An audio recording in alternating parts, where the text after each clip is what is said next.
Hola, bienvenidos sean todos a un episodio más de nuestro programa Más que un diván.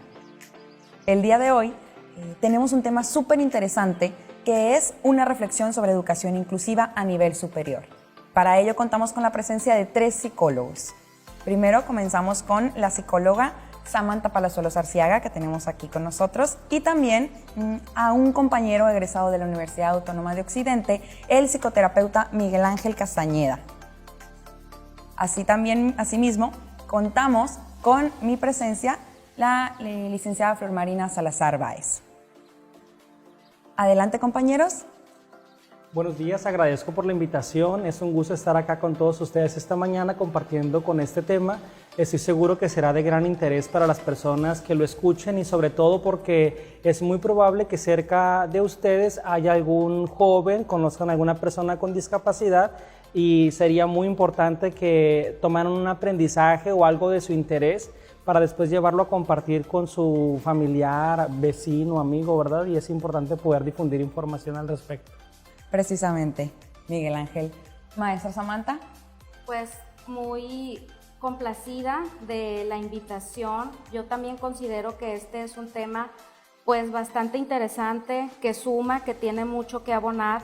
Hablar de inclusión educativa sí es hablar de un tema nuevo, de un tema muy contemporáneo. Sin embargo, ¿no? Los 3 sabemos que ha habido tras de esto un largo camino por recorrer, ¿no? Esto de la inclusión educativa pues ha pasado por una evolución bastante interesante. Espero pues que el día de hoy, si no agotamos el tema, pues que sí por lo menos abordemos un poco, ¿no? de esta historia y de cómo llegamos a lo que hoy conocemos pues como inclusión educativa. Muchas gracias nuevamente por la invitación, encantada de estar aquí.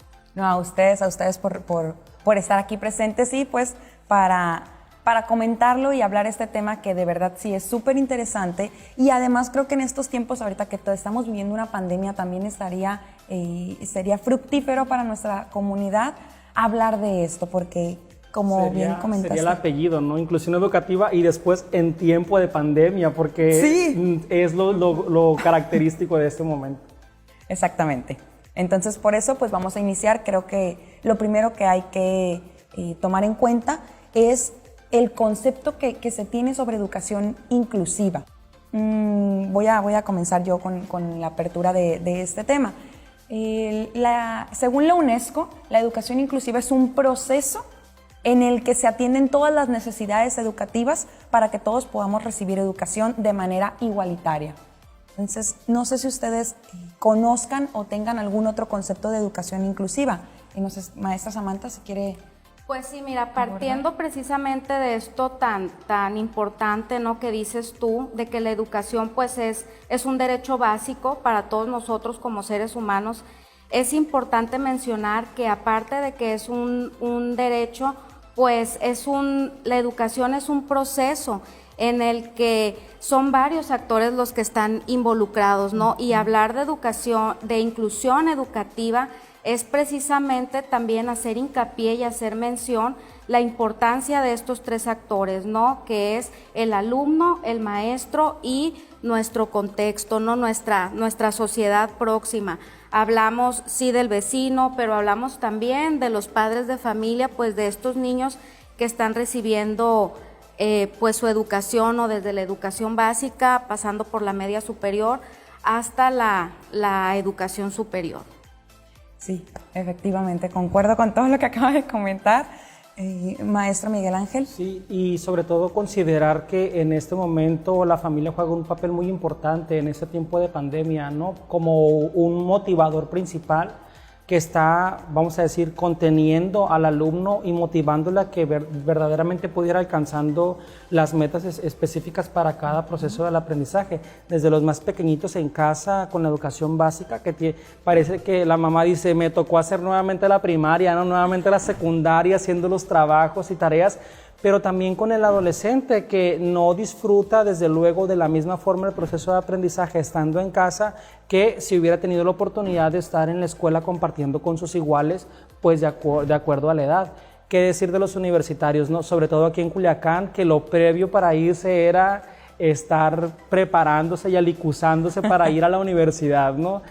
Ha sido un proceso que ha cambiado los estilos, los paradigmas, y pues en eso aún estamos en proceso de adaptación, podríamos decir. No, y acaba de mencionar algo muy importante, la educación en general, pero también hablando de educación inclusiva, pues sí es algo que se enseña desde casa. Entonces, desde pequeños, desde educación básica, pasando primero por la básica, después secundaria, preparatoria y después la de nivel superior, pues sí es muy importante que en casa todos aprendamos a incluir a todas las personas en general. ¿Por qué? Porque todas deben de contar con el derecho de ser educados. Entonces, es que fíjate, Flor, sucede algo muy interesante porque pareciera ser que hablar de inclusión educativa pues es un concepto muy fácil de decir, quizá muy fácil de entender, pero no es muy fácil llevarlo a la práctica. Explico por qué. Para nosotros llegar al concepto de inclusión educativa, primero tenemos nosotros que trabajar en ser una sociedad inclusiva, ¿sí?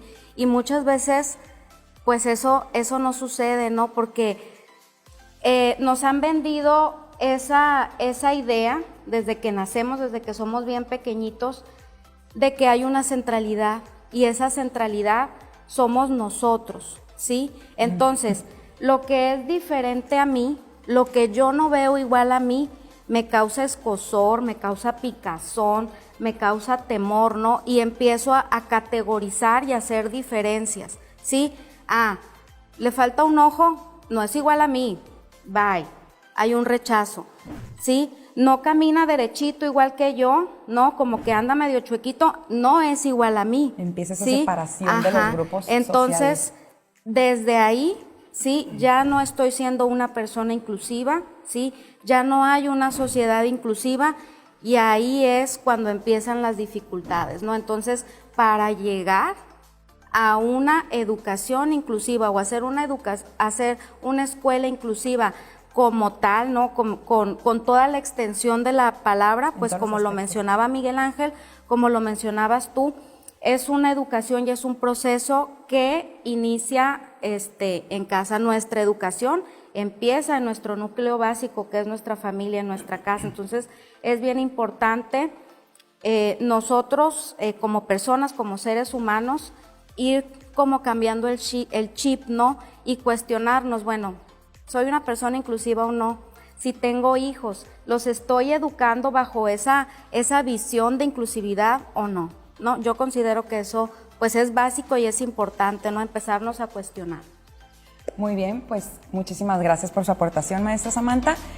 Vamos a ir a una pequeña pausa y regresamos con este interesante tema.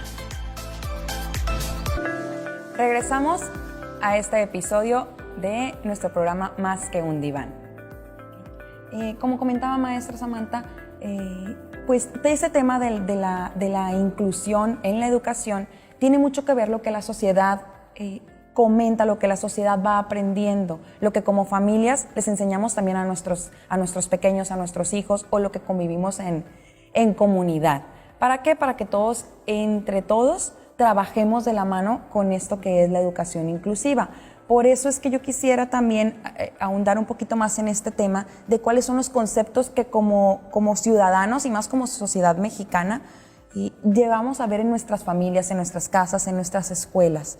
Y maestro Miguel, no sé si quiera comentar algo sobre respecto a este tema, me parece que debe ser muy importante tomar en cuenta que debe ser una constante retroalimentación, es decir, del hogar a la escuela, de la escuela a la sociedad, de la sociedad al hogar, del hogar a la sociedad.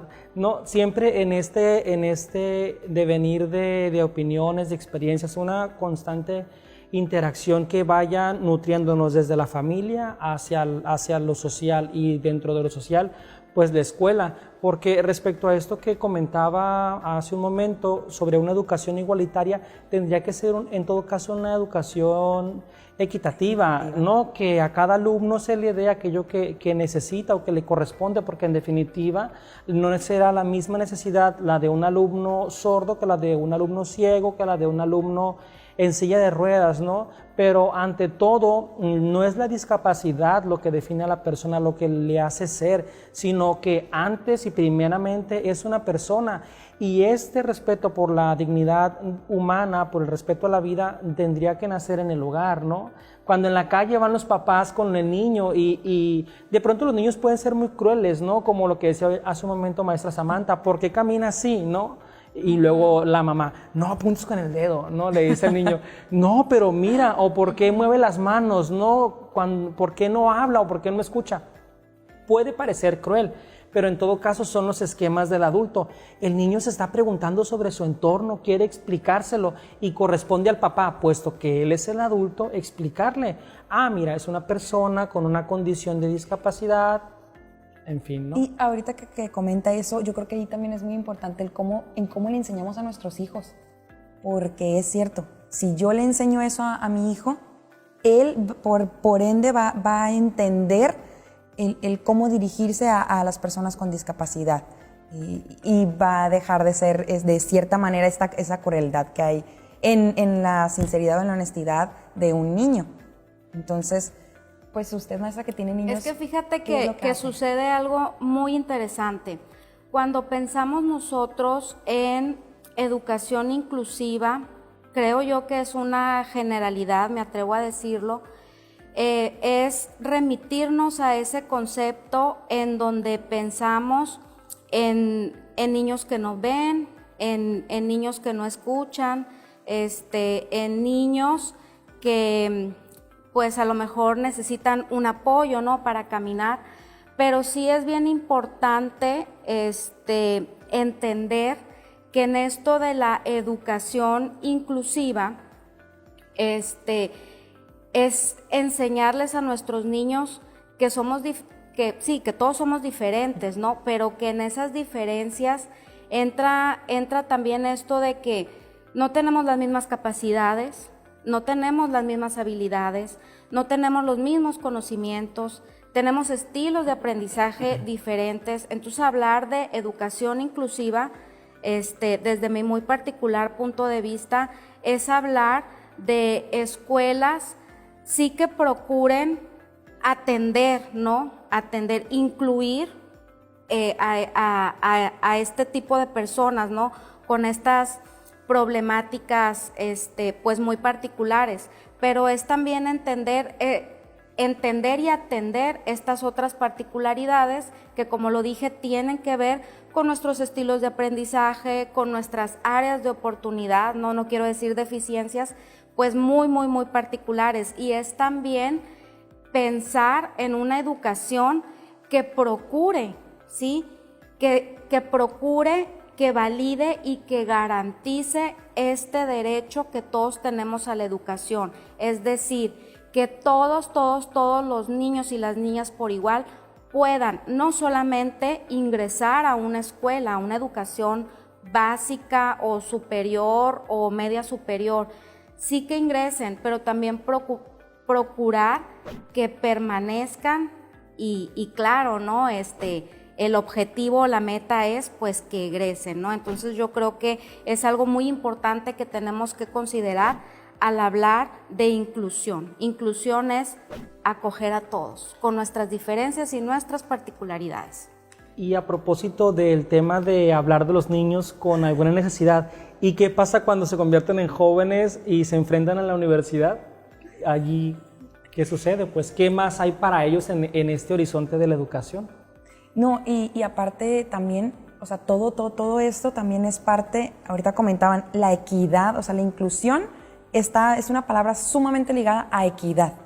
Entonces, ahí intervienen todos estos factores de los que estamos hablando, porque sí, o sea, desde niño te enseñan cierto tipo de cosas que vas aprendiendo también de acuerdo a la experiencia que tú vas teniendo en la vida, y llegas a la parte universitaria, tu vida universitaria, y a veces hasta te pierdes un poco en eso. Porque en esta parte de la equidad también viene algo muy importante, un aspecto que es la infraestructura para llegar a esto. Porque no es nada más lo que el gobierno te ofrezca, es también las escuelas, son también las universidades, es también la parte socioeconómica, la educación, la cultura que tenemos. O sea, son muchos aspectos que intervienen en esto. En cuanto a la infraestructura, por ejemplo, más ahorita hablando del lugar, ¿no? Cuando ya uno entra a universidad y que cuentas con alguna discapacidad, ¿qué haces para ingresar a la escuela si llegas y no hay rampas? Por ejemplo, si yo utilizo es la silla de primera ruedas. barrera para el aprendizaje, ¿no? Una rampa de acceso, por ejemplo, por mencionar algo. O cuando hay en la universidad, pero que no tienen el nivel suficiente o que están demasiado altas. No sé si ustedes alguna vez hayan usado una silla de ruedas, pero en lo personal a mí me pasó y no, fuerza tremenda que necesitas tener en los brazos, ejercicio, pero demasiado. Entonces, sí es muy complicado el subir una rampa que está muy alta. Entonces, todo eso también pues, tiene mucho que ver con el cómo se está viendo esta parte de invitar a las personas con discapacidades a nuestras universidades. Y creo que también tendría que ver, volviendo a la familia, con que la familia verdaderamente crea que el hijo puede acceder a un estudio universitario, ¿no? Que los padres verdaderamente hayan elaborado un proceso de duelo por la discapacidad del hijo, que en muchas ocasiones no logra resolverse, y piensa el papá, pues mi hijo con que se mueva, con que sepa comer, bañarse, vestirse, pero que el papá de verdad crea que puede su hijo superarse universitariamente. Bueno, pues con esto vamos a ir a una pausa y vamos a regresar con ese tema tan interesante del duelo en una familia con discapacidad. Regresamos a nuestro programa Más que un diván. Y como lo comentaba aquí nuestro querido invitado, el maestro Miguel Ángel, hay un tema importante aquí en ese tema de la inclusión, y es el duelo que a veces presentan la familia ante la discapacidad. Hay cierto nivel de aceptación ante esta temática. Entonces, en las familias sí a veces se vuelve un tema muy fuerte cuando tenemos a un integrante con discapacidad. No sé si... Sí, bueno, es importante tomar en cuenta que no perder de vista algo que es muy real. Cuando en la familia la mamá o la futura mamá recibe la noticia del embarazo, o incluso desde antes, cuando llega a haber una planeación del embarazo, los papás ya tienen una expectativa en torno al hijo, ¿no? Quiero que sea niño, quiero que sea niña, se llamará de esta forma, se llamará de esta otra, se va a parecer a mí, se va a parecer a ti, y comienza, ¿no? Esta construcción del deseo, o quizá poner en palabra el deseo de los padres respecto al hijo, ¿no? Pero muy rara vez escuchamos que un papá diga, ¿y si nace con discapacidad, no? Si nace un niño Down. Yo recuerdo una persona que decía, voy a ir al médico para que me haga una evaluación y vea si mi hijo está embarazada, tiene síndrome de Down, y si tiene síndrome de Down, pues para que me apliquen un tratamiento. Y yo le pregunto, ¿y qué tratamiento te van a aplicar? Si no es algo que te puedan inyectar con un medicamento o algo, ¿no? O sea, una forma velada de referirse a otro tema, pero no es que de primer momento el tema de una discapacidad o de una enfermedad esté presente, ¿no? Y si nace con un soplo, los papás no se lo preguntan, no, probablemente existe el pensamiento, pero se niega, ¿no? Y cuando de pronto nace el hijo y recibe la noticia el padre o la madre, labio leporino, hay ciertas situaciones que se pueden detectar en el ultrasonido, ¿no? Desde el embarazo, pero hay otras que hasta que el niño nace, o en los primeros meses del desarrollo por alguna enfermedad, algún accidente. Entonces, no siempre los padres se acercan a recibir ayuda para abordar la problemática, o casi siempre la intervención es meramente médica, ¿no? Doctor, pues aquí está mi hijo, ¿qué se hace, no? Pues yo hablo mayormente de los sordos porque es donde está mi experiencia, pero cada discapacidad tiene su realidad, ¿no? El implante, por decir, ¿no? Pero conozco papás con hijos adultos que lo comentan, incluso lo comentan en terapia. Una madre nunca va a superar que su hijo sea sordo, dicen las mamás, ¿no? Una madre nunca va a superar que su hijo sea Down. Puede ser que haya mamás que me digan, no es así, Miguel Ángel. Bueno, con mucho respeto para las familias y el proceso de cada una, ¿no? Pero sí es un proceso que tienen que vivir y muchas veces no se resuelve o no se trabaja para resolverlo. Comparto esa idea contigo, porque me ha tocado en mi experiencia con el trabajo de personas con discapacidad, las familias sí sufren es como un golpe para ellas. Y tardan muchísimo tiempo en sanar esa parte, y muchas veces El niño llega con la discapacidad de adulto y todavía no se ha superado eso en la familia. Ahorita dijiste una palabra muy importante. Dicen, está enfermo. Sí. Y ahí viene la construcción de los conceptos. Una discapacidad, no es una enfermedad, es más bien una condición. Y hay que aprender a vivir con ella, hay que aprender a trabajar con ella. ¿Para qué? Para poder darle la mejor calidad de vida en todos los aspectos. Pero eso como familia pues sí genera un duelo. Y hasta allí lo que mencionaba hace un momento, maestra Samantha, la relación, ¿no?, con la persona, con la aceptación de esta condición de la persona. Y la negación que se da a veces. Claro, y qué importante, como lo comentan ustedes, ir trabajando esta parte pues de la aceptación, ¿no? Lo que mi hijo es, la expectativa que yo me he formado, pero pues también estar aterrizados en una realidad, ¿no? Entonces, también más allá de esto de la aceptación, es elaborar como todo un proceso de capacitación, ¿no? Yo como mamá, yo como papá, pues, ¿cuál es el protocolo a seguir? ¿Cuál es el paso a seguir? Eso por un lado, ¿no? Pero también del otro lado, ¿no? Mi experiencia pues está en la docencia y pues no he estado exenta, ¿no?, de vivir y de convivir pues con alumnos que presentan alguna necesidad educativa especial, ya sea que uno lo vea muy evidente, ¿no? He tenido alumnos débiles visuales o ciegos o con problemas auditivos o con problemas de motricidad. Y la realidad es esta, ¿no? Por ejemplo, mi experiencia en docencia pues está en la educación superior, ¿no? Yo trabajo con jóvenes, chicos y chicas universitarios y bueno, ¿no? Llega al aula un alumno así y dices, ¿qué hago? ¿Qué voy a hacer? O sea, ¿qué tratamiento le voy a dar? Y esa es una realidad que como docentes, muchas veces o la mayoría de las veces no tenemos esa capacitación, ni la sensibilidad y por qué no, también muchas veces nos hace falta ese nivel de empatía para trabajar con alumnos así, ¿sí? Y no nada más, hay cosas pues que como les digo son muy evidentes, pero hay otras tantas que no, pero también entran dentro de las necesidades educativas especiales.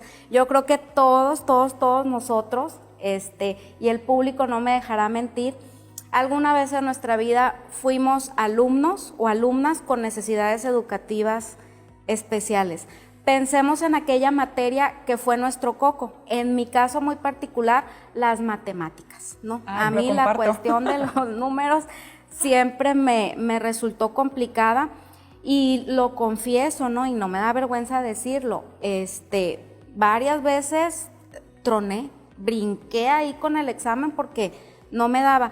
Y entonces en ese momento pues yo me convertí en una alumna con una necesidad educativa especial en un área muy específica que tiene que ver con las habilidades numéricas. Entonces yo creo que todos nosotros alguna vez en nuestra vida, en alguna etapa de nuestro caminar académico, hemos estado en esa situación, con el inglés, con la geografía, con los números y sobre todo en educación superior. Creo que sí, a los maestros nos hace mucha falta trabajar en el tema de la capacitación, cómo trabajamos con esos alumnos, cómo hacemos adecuaciones, ¿no? Estamos tratando pues de ser inclusivos, ¿no? De que sea una educación equitativa que cobije a todos, que albergue a todos, que abrace a todos. Entonces, pues docentes, sí aplicarnos en esa parte. Sí, efectivamente, yo también considero que todo lo que comentó, todo es necesario. ¿Por qué? Porque sí, como docentes nos pasa que tenemos a veces alumnos con necesidades educativas especiales o que requieren apoyo, más apoyo que otros, y no sabemos, a veces no sabemos cómo reaccionar a eso. ¿Cómo le voy a entrar? ¿Qué voy a hacer? ¿Cómo lo voy a hacer? ¿Cómo preparo la materia para que a él también le llegue esa información que le está llegando a los demás compañeros? Entonces, sí es un tema que podemos extender aquí horas. Si ustedes nos lo permiten en algún momento, vamos a volver a platicar este tema.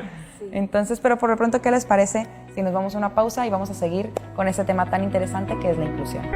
Seguimos en nuestro programa Más que un diván con el tema Una reflexión sobre educación inclusiva a nivel superior. Y como lo comentaba la maestra Samantha hace un momento, es muy importante hablar de lo que es la capacitación docente y también las oportunidades, estrategias y herramientas que te dan las instituciones educativas para apoyar a esta parte de la capacitación. Porque, como bien sabemos, un maestro a veces no tiene todas esas herramientas, por eso es que debemos estar en constante desarrollo, en constante capacitación personal y profesional, ya sea diplomados, ya sea posgrados, ya sea cursos o talleres. Entonces, no sé si alguno de ustedes ha tomado algún curso sobre este tipo de educación inclusiva. Estábamos comentando que debería ser el proceso, ¿de qué forma? Que la universidad proporcionara las herramientas o que el maestro que enseña en esa universidad se preocupe por ser quien busque la capacitación, ¿no? Y concluíamos fuera del aire cuando estábamos en el corte que tiene que ser un trabajo en equipo. La universidad promoviendo espacios donde el maestro se capacite en el tema y lo conozca con mayor profundidad, pero también la familia y en este sentido los papás.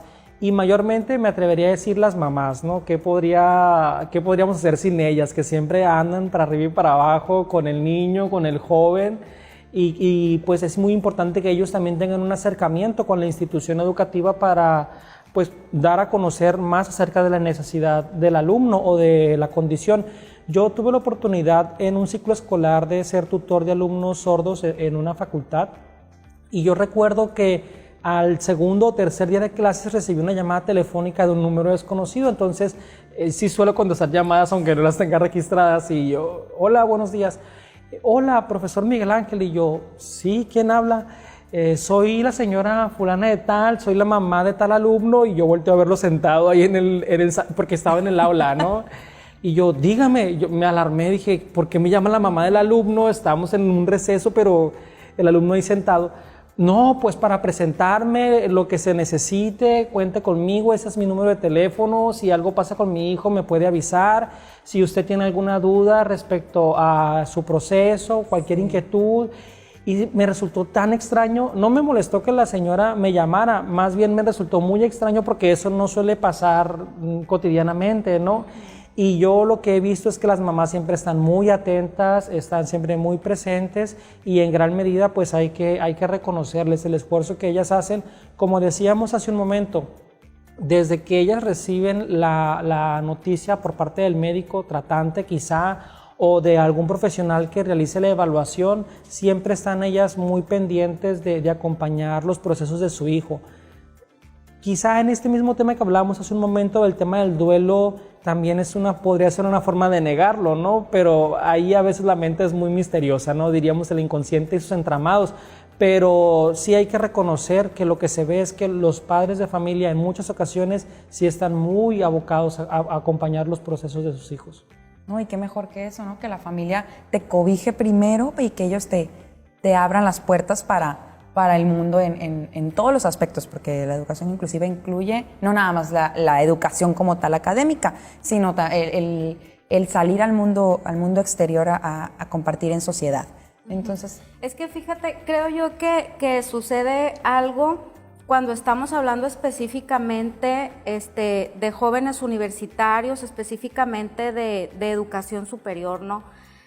Como ya el chico, la chica, es adulto, ¿no? Ya tiene 18 años, es mayor de edad, entonces es así como que papá y mamá lo sueltan, ¿no? Ya es, procúrate tú la vida, ya tú arréglatela. Es autonomía. Ya, sí, se bienvenida supone a la vida que, adulta, ¿no? Y a llorar. Se supone que ya eres una persona, pues, autosuficiente, independiente y así, entonces creo yo que a los papás se les olvida esa parte, pero sí para nosotros como docentes, que de repente pues llegamos a nuestra aula y encontramos, ¿no? una diversidad, ¿no? Una amplia gama de personalidades, de temperamentos, de diferentes caracteres, etcétera, etcétera. como decía anteriormente, hay cosas que saltan a la vista, ¿no? Uno se puede dar cuenta, pues, de que sí, ese chico o esa chica tiene una condición especial, pero muchas veces no, yo en mi experiencia, como les digo, me ha tocado trabajar, pues, con personas, que tienen alguna discapacidad auditiva, visual, claro, salta a la vista, pero, por ejemplo, cuando hablamos de un chico Asperger, ¿no? O que tiene algún tipo de autismo, es en esa interacción y con el pasar de los días y el transcurrir del semestre, donde ya los vas conociendo, que tú detectas, ¿no? Como maestro, como maestra, pues que ya hay cosas así como que no embonan, como que no encajan. Entonces, sí es bien importante, pues, que los padres hagan equipo con nosotros, ¿no? Y nos pongan en contexto. Mire, maestra, sucede esto, mi hijo, mi hija tiene este diagnóstico. Antes, ¿no? Cuando vivíamos en este mundo sin pandemia y sin confinamiento, se acerca una madre de familia conmigo y me lleva, ¿no? un expedientón así, ¿no? Entonces, mire, me dice, yo no sé si usted, ya se dio cuenta, si usted ha observado bien a mi hija, pero ella tiene este problema, ¿no? Entonces, desde que ella está en el kinder, pues, se ha trabajado en forma diferente y particular con ella. Entonces, sí son cosas, pues, que es muy necesario, ¿no? Que nosotros nos enteremos, pues, para saber, ¿no? Qué adecuaciones tenemos que hacer particularmente con estos alumnos, ¿no? Así, hablando de estilos de aprendizaje, sabemos que con todos, pero particularmente, pues, con estos chicos, que desde que inician su caminar académico, pues ya tienen un diagnóstico muy específico, ¿no? Y aunando a eso, pues por eso mismo es que el trabajo en equipo en la educación es muy importante. Tanto directores, subdirectores académicos, los coordinadores de las carreras, y estos transmitirles información a los docentes. Claro. Del tipo de alumnos que tenemos, y también al revés, o sea, desde padres de familia o papás, desde el mismo alumno comentarle al maestro, el maestro al coordinador, el coordinador al subdirector, el subdirector al director. Sí, cuando los maestros están enterados que en el ciclo escolar llegará algún alumno con alguna condición, tienen oportunidad en lo previo de realizar reuniones. Exacto. De capacitación. Me ha tocado observar en algunas escuelas donde admiten alumnos sordos y que saben los profesores, que los papás dan por enterado que su hijo sordo va a ingresar a la escuela. Entonces los profesores en lo previo tienen alguna clase, si bien no aprenden la lengua porque como tal es otra lengua distinta al español, por lo menos aprenden algo como decirle hola, buenos días, hey, tu tarea, hey, ponte a trabajar, cositas así, ¿no? Para que el alumno sienta que el maestro en algo sí se preocupa por él. O de alguna manera buscar el maestro descargar alguna aplicación si se trata de algún alumno ciego, ¿no? Que le permita un lector de pantalla, qué sé yo, pero cuando hay la oportunidad de conocer que se va a recibir a este alumno, hay una oportunidad para prepararse antes con lo necesario, ¿no? Por eso es que el trabajo en equipo para este tipo de educación y en general para toda la educación es muy importante, porque de eso se desprende la manera de actuar o las acciones que se van a tomar o que se van a desarrollar para prepararte para una clase. Entonces, creo que el punto importante de esto es el trabajo en equipo de toda la sociedad en general. De los actores involucrados. De los actores involucrados, exactamente. Entonces, bueno, pues el tema es muy interesante y muy amplio, pero vamos a un pequeño corte y regresamos con Más que un diván. Seguimos en nuestro programa Más que un diván y completando el tema del que estábamos hablando en cuanto a la capacitación, a la preparación de las clases, a la preparación de uno mismo como docente para poder ofertar una clase que sea realmente inclusiva, pues viene aquí un tema que en la actualidad es muy, muy importante, que es esto del uso de las TICs para aprovechar eso que tenemos a nuestro alrededor y poder dar una clase completamente inclusiva en todos los sentidos. No sé, en su experiencia, ¿cómo les ha ido con este tema de la tecnología en clase? Sí, estaba pensando en la mañana de camino al programa. Yo egresé de la licenciatura en el 2014, no hace mucho tiempo, pero yo pensaba, no hubiera concebido todo lo que se tiene en este momento para aquel entonces, ¿no? En mi proceso formativo. Y es que nos tuvimos que adaptar porque ya estaba el virus, pues. Y el lunes que viene ya no va a haber clases, se van a suspender. Faltaba una semana para la Semana Santa, no sé si recuerdas. Sí. El lunes que viene ya era puente por algo, era puente del 21 de marzo, me parece. Y martes a viernes no hay clases, Semana Santa, y luego regresamos, ¿no? Así lo creímos ilusamente, pero nos alcanzó y en muchas ocasiones, en algunas instituciones ya se trabajaba así, pero en muchas otras desprevenidos totalmente, ¿no? Y creo que cuando se pueda volver a clases, en definitiva, todo este aprendizaje que hubo con la interacción de la tecnología ya no podrá echarse atrás, ¿no? Como decir, bueno, ya volvimos a lo presencial, no lo necesitamos. No es así, vendrá a sumar. Y ya nos hemos ido como adaptando a todo esto. Decíamos hace un momento, los alumnos, algunos no saben cómo usar Classroom, los maestros preguntan cómo crear una clase, ¿no? Cómo subir una tarea, cómo agendarla. Hemos ido creciendo y madurando con esto y en definitiva son de gran ayuda para la educación en general y sobre todo para el tema de los alumnos con alguna barrera de aprendizaje, ¿no? Yo decía hace un momento, descargar alguna aplicación según la necesidad del alumno.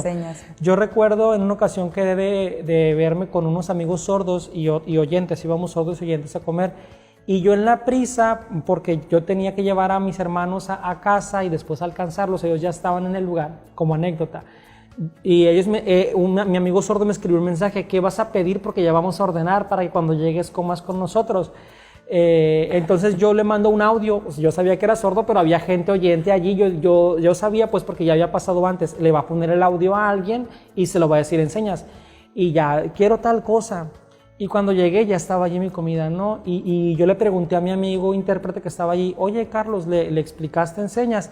Y mi amigo sordo me dijo, no, yo lo leí, y le dije, pero fue nota de voz, y me dijo, no, mira, y me mostró una app que convertía las notas de voz en texto. Y yo dije, wow, la necesito en mi vida porque en las reuniones que no pueda escuchar audio, convertiré las notas. Entonces es esto de ir descubriendo y el mismo alumno, aunque el profesor no sepa, enseña. Porque ¿quién ha vivido con esta condición más tiempo, no? ¿Quién la ha trabajado durante más tiempo? El alumno. Entonces en esta empatía de la que hablaba hace un momento la maestra y en este acercamiento, pues el alumno enseñará al maestro. En algunas situaciones quizá habrá que bajarse de este nicho o de esta arrogancia a la que se puede llegar a acostumbrar fácilmente de ser el que enseña, de ser el que tiene la verdad y el que tiene la palabra que debe de aprenderse y escribirla así en el examen.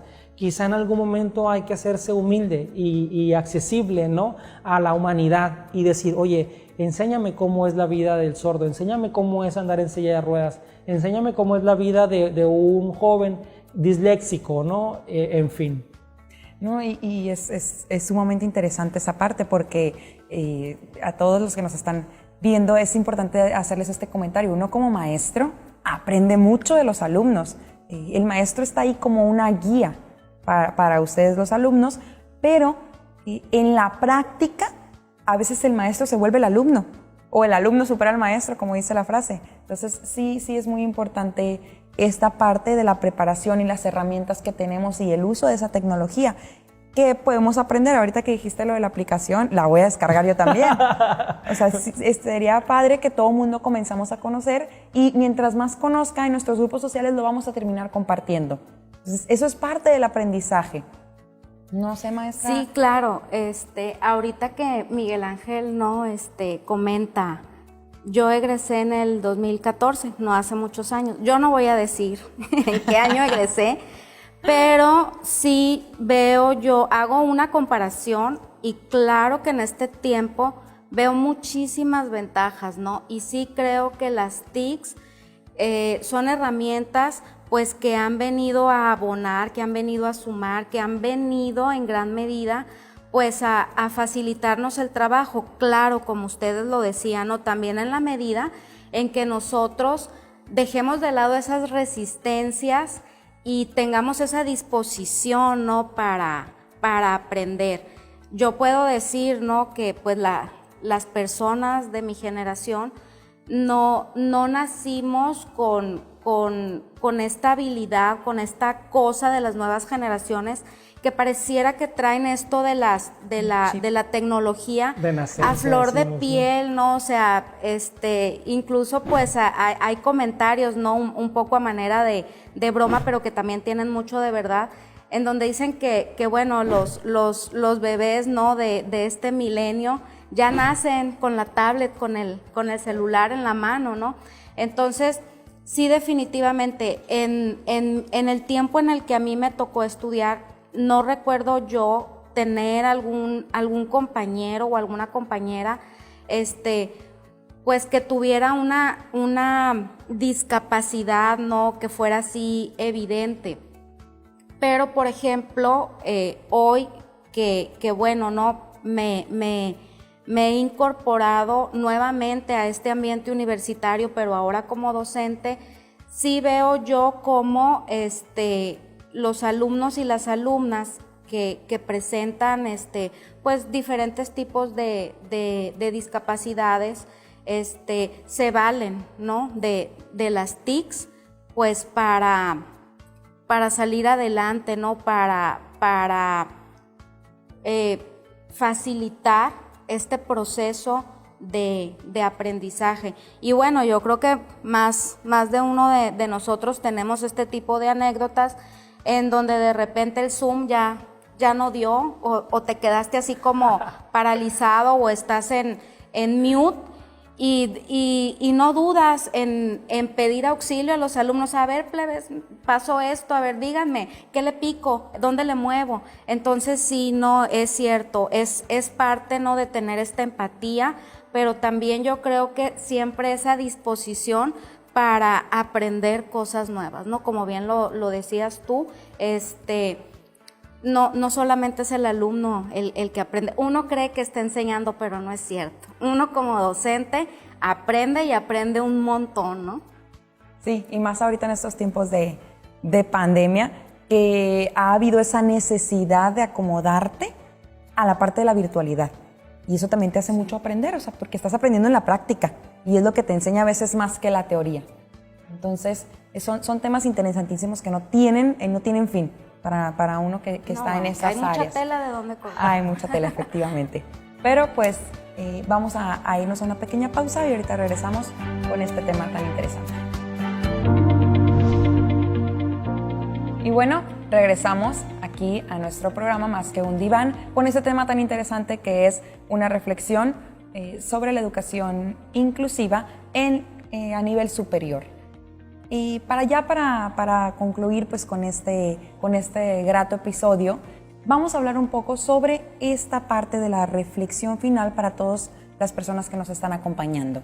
¿Y quién gusta iniciar con algún pequeño comentario para nuestra sociedad? Bueno, pues como ya se dieron cuenta nuestro público conocedor, es un tema muy interesante, hay mucha tela de dónde cortar, pero a mí sí me gustaría hacer hincapié en esto de que para verdaderamente hablar de una educación inclusiva necesitamos ser una sociedad inclusiva y recordemos que como sociedad, o más bien que la sociedad pues está compuesta por individuos, por cada uno de nosotros. Entonces habría que empezar por nosotros mismos, ¿no? Cuestionándonos, reflexionándonos hasta qué punto hemos logrado este proceso de ser inclusivos, ir abandonando las etiquetas, ir abandonando nuestros propios prejuicios, ¿no? Que muchas veces estos los vamos transmitiendo de generación en generación. Entonces, hablar de escuela inclusiva, de educación inclusiva, es hablar de todo un proceso de educación personal, de educación familiar, ¿no? De educación también en cuanto al contexto social. Y ¿qué otra cosa? Pues sabemos, ¿no? que en esto confluyen muchos temas, muchas esferas, ¿no?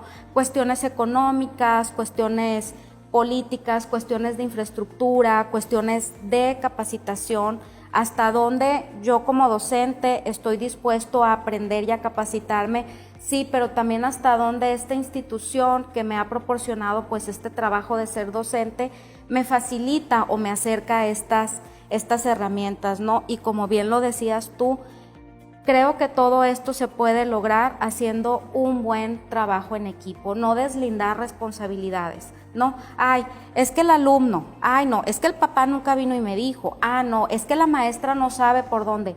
Hagamos, sumemos, hagamos trabajo en equipo para que este tema que aquí en nuestro México lindo y querido pues está así como haciendo sus pininos, está en pañalitos, pues realmente funcione y realmente podamos hablar de una educación inclusiva, ¿no? Hasta ahí me quedo, Flor. Muy bien, muy acertados sus comentarios, maestra. Maestro Miguel Ángel. Quisiera comentar que el tema de la educación en la educación superior inicia, como dije hace un momento, desde el momento en el que la familia acoge a este nuevo miembro con alguna condición de discapacidad. Y a los papás que ven este programa y que recientemente se enteran de la discapacidad de su hijo o quienes planean en algún momento convertirse en padres, ciertamente el diagnóstico médico es importante y será determinante para las medidas que se van a tomar en el tema pues, de la intervención temprana con el niño, con sus hijos. Sin embargo, no es la última palabra, no es lo que define a la persona, no es el ser sordo, el ser ciego, el ser Down, etcétera, ¿no? Sino que es persona, es su hijo, tiene un nombre, ¿no? Entonces, no se pierda de vista que el niño, independientemente de su discapacidad, necesita tener acceso a un desarrollo integral como cualquier otro niño y más que pasar horas haciendo fila para que el terapeuta lo atienda, el terapeuta de lenguaje, de lo que sea, fisioterapeuta, necesita también espacios para jugar, necesita también espacios para convivir en la familia. Y los padres, si en algún momento se sienten desorientados, no saben qué hacer en torno a la discapacidad de su hijo, acérquense con otros papás que ya tienen más experiencia en el tema de la discapacidad. Hay algunas asociaciones deportivas y también de intérpretes en el Estado. Hay instituciones gubernamentales que están orientadas a dar capacitación o asesoría a los padres. No se pierdan en el dolor de que su hijo no sea como ustedes lo desearon o como en algún momento se esperó. Es difícil y podrían, porque me lo dicen, es que no tienes hijos, ¿no? Cuando los tengas vas a saber. Digo, sí. Yo no voy a comprender seguramente a cabalidad el dolor de un padre o de una madre, ¿no? Esta herida de narcisista, podríamos decirlo, o simplemente la noticia, ¿no? Como se le quiera nombrar, probablemente no lo voy a comprender hacia cabalidad, pero sí como profesionista en el área de la salud mental y como colegas podemos dar este acompañamiento en este proceso de acompañar a sus hijos, sean niños, sean jóvenes, sean adultos. Lo importante es que la familia acoja y contenga, y si en algún momento tienen dudas, que no duden en acercarse a alguna institución o a algún profesional que les pueda acompañar. No se sientan solos, no sientan, porque todavía hay situaciones y hay casos que tienen que tener a su hijo atado para que no salga a la calle, para que no lo vean. Suele suceder todavía en el 2021, ¿no? Ya unos meses de 2022 hay situaciones donde uno se entera y dice, qué lamentable, no tendrían que ser así las cosas. Pero bueno, el hombre en ocasiones puede llegar a ser extraño en sus decisiones. Hay profesionales que pueden acompañar. Bueno, pues aprovechando con los buenos y acertados comentarios de nuestros invitados, puedo informarles, puedo concluir que, pues primero, la educación inclusiva en específico es para todos. Todos tenemos que participar en eso. Entonces, como reflexión final, la educación inclusiva requiere de que todos los participantes influyan en esto. Entonces, por lo tanto, tenemos que estar bien informados. Como bien lo comentan ustedes, tenemos que acudir con el especialista.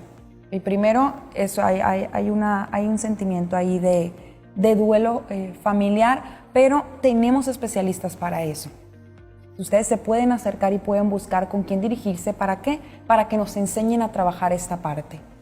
Como docentes y como alumnos, bueno, pues hay que tener cierta educación desde casa también. Entonces es muy importante siempre educarnos a nosotros mismos para poder educar a las personas con las que convivimos y pues así construir también una sociedad que realmente poco a poco se vaya volviendo más inclusiva. Entonces, como tip para todos nosotros como docentes, para todos nuestros alumnos, para quienes nos están viendo, pues número uno, utilicen la tecnología. Las TIC son muy importantes. Número dos, aprovechen para platicar todo lo que tienen con las personas con las que conviven, con especialistas. Siempre hay alguien que nos puede apoyar. Entonces, como bien lo decía Miguel Ángel, no estamos solos. Y la educación principalmente comienza desde casa. Entonces, con esto agradezco que hayan estado aquí con nosotros en nuestro programa Más que un Diván, y más con este tema tan interesante y que pienso que puede ser aquí una ola de resurgimiento de este tema. Gracias por la invitación. Muchas gracias. Y pues que sirva también el tema como una ventana a la reflexión para cada uno de nosotros. Precisamente. Esperemos que este tema remueva los sentimientos y el aprendizaje y la sed de conocimiento de todos los que nos están observando y que nos están escuchando en este momento, y así podamos tener una educación inclusiva desde nuestras casas hasta nuestras instituciones educativas y en la sociedad en general. Pues muchísimas gracias, es un placer estar aquí con ustedes y esperamos verlos en el siguiente programa de Más que un Diván.